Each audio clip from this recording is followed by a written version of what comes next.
punya utang 360 juta rupiah. Sosok Mangapul, hakim asal Labuhan Batu Sumut jadi tersangka suap vonis bebas Ronald Tanur. Kejaksaan Agung, Kejagung, telah menetapkan Mangapul, Hakim Pengadilan Negeri, PN, Surabaya, sebagai satu dari 4 tersangka kasus dugaan tindakan korupsi, suap, dan gratifikasi.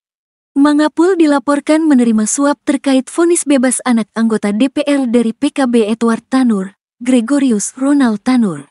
Ronald Tanur sebelumnya terjerat kasus penganiayaan yang menyebabkan tewasnya sang pacar Dini Sera pada Rabu, tanggal 4 Oktober tahun 2023, silam. Mangapul memvonis bebas Ronald Tanur di Pengadilan Negeri Surabaya, Rabu, tanggal 24 Juli tahun 2024.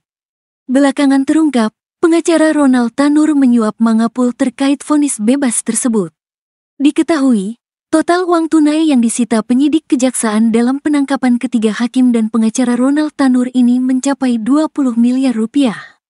Siapakah sosok Mangapul? Mangapul lahir di Labuhan Batu, Sumatera Utara, pada tanggal 23 Juni tahun 1964. Ia menempuh pendidikan sarjana di Universitas HKBP Nomensen, Medan, dan lulus pada tahun 1989. Ia kemudian melanjutkan pendidikan magister, S2, di bidang hukum di Universitas Pembangunan Pancabudi. Mangapul berhasil menyelesaikan program tersebut pada tahun 2016. Mangapul memulai karir sebagai Hakim Pengadilan Tinggi Riau pada 2018 hingga 2020. Ia lalu melanjutkan karir di Pengadilan Tinggi Wilayah Sumatera Utara. Dalam perjalanan karirnya, Mangapul pernah menjabat posisi strategis, seperti menjabat pelaksana tugas, PLT, Ketua Pengadilan Negeri Tebing Tinggi pada tahun 2021. Ia kemudian dipindahkan ke PN Surabaya pada 2022.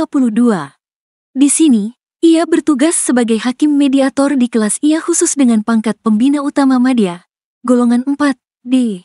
Harta kekayaan Mangapul berdasarkan Laporan Harta Kekayaan Penyelenggara Negara, LHKPN, tahun 2023. Total harta kekayaan Mangapul adalah 1,3 miliar rupiah yang terdiri dari tanah dan bangunan, kendaraan, hingga kas. Mangapul pun tercatat memiliki utang sebesar 360 juta rupiah. Mangapul dikenal sebagai salah satu hakim yang terlibat dalam penanganan beberapa kasus besar. Salah satu kasus yang menonjol adalah tragedi Kanjuruhan. Dalam kasus ini, ia memvonis bebas 2 polisi yang terlibat dalam tragedi tersebut. Mereka adalah mantan Kabak Ops Polres Malang Wahyu Setio Pranoto dan mantan Kasat Samapta Polres Malang Bambang Sidik Ahmadi. Meski demikian, putusan ini kemudian dibatalkan Mahkamah Agung di tingkat kasasi, yang menghukum keduanya masing-masing dengan hukuman penjara selama 2,5 tahun dan 2 tahun.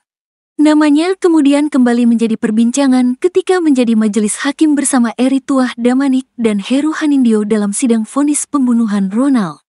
Mereka membebaskan Ronald sehingga menuai kritik tajam dari masyarakat, terutama keluarga korban, yang merasa keadilan telah diabaikan.